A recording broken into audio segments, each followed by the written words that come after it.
So what happens after an abortion? Normally, the bulk of the bleeding takes place in the first couple days after taking the misoprostol. Some women then just experience a little bit of spotting at the end or just the end of the blood altogether.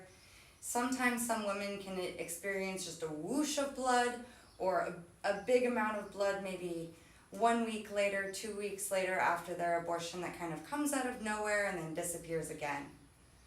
For other women, it may seem as if the bleeding is stopped, only to return again a week or two later with more of a vengeance than before.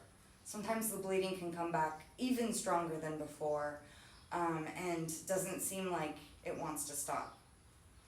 It's important to really monitor your individual symptoms, bleeding, and overall experience. You are your own best guide.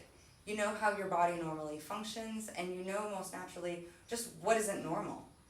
So just paying attention very acutely what is normal for you. And knowing what's normal for you, it's also what is normal for your vagina. Knowing how she normally smells. And if these smells are off, either it smells a little bit too much like bread, or maybe it smells a little bit like dead fish. If you're over on one or the other, it could be bacterial vaginosis for something that smells more like fish, or it could be a yeast infection for something that smells more like bread. Both of these are very treatable vaginal infections that it just takes knowing your vagina and knowing your body just a little bit to really get a handle on and not let it progress into anything more serious. When looking out for how your body normally feels, it's also important after your abortion to make sure that there aren't signs like a distended belly, as if your uterus has not gone back down to pre-pregnancy size, and maybe that there's still blood or tissue inside that's filling up.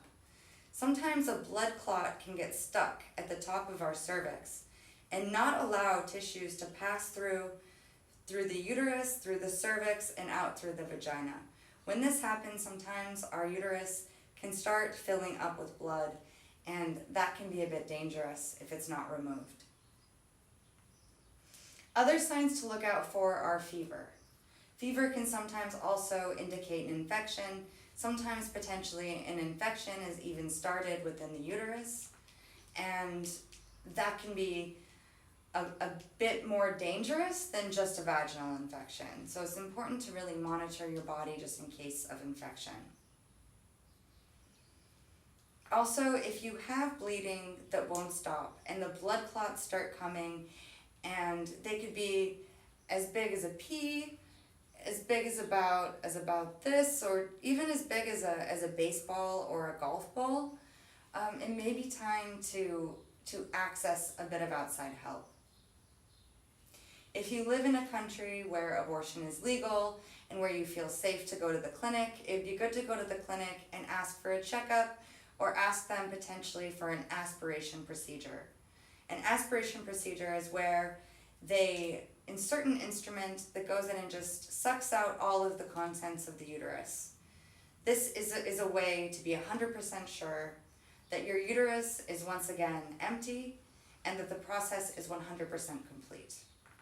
If you live in a country where abortion is not legal, it's good to do a little bit of research into different clinics that help women or also do obstetrics and do procedures for miscarriage management. There's a lot of cases where your body can naturally pass all of the blood on its own, and there's no reason to have any outside intervention.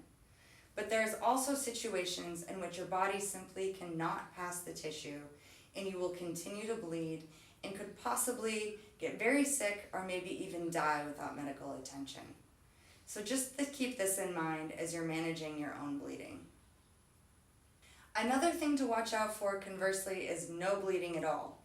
If throughout your whole procedure and after taking the pills, you only had a little bit of bleeding, and maybe you didn't pass a fetus at all, or you weren't sure if you did, and then it's accompanied with no bleeding for the next few days, that could also be a danger sign, especially if this is accompanied with a lot of abdominal cramping.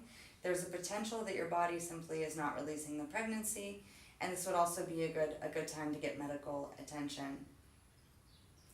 Even though I've been maybe scaring you with some of the scarier aspects and realities of having an at-home abortion, I just want to let you know that a lot of these risks that I'm outlining are really the outliers, and you truly have all of the tools that you need within you, within your frame of experience of menstruation, to manage the bleeding and manage the pain and manage this abortion on your own in your sacred containers with pills.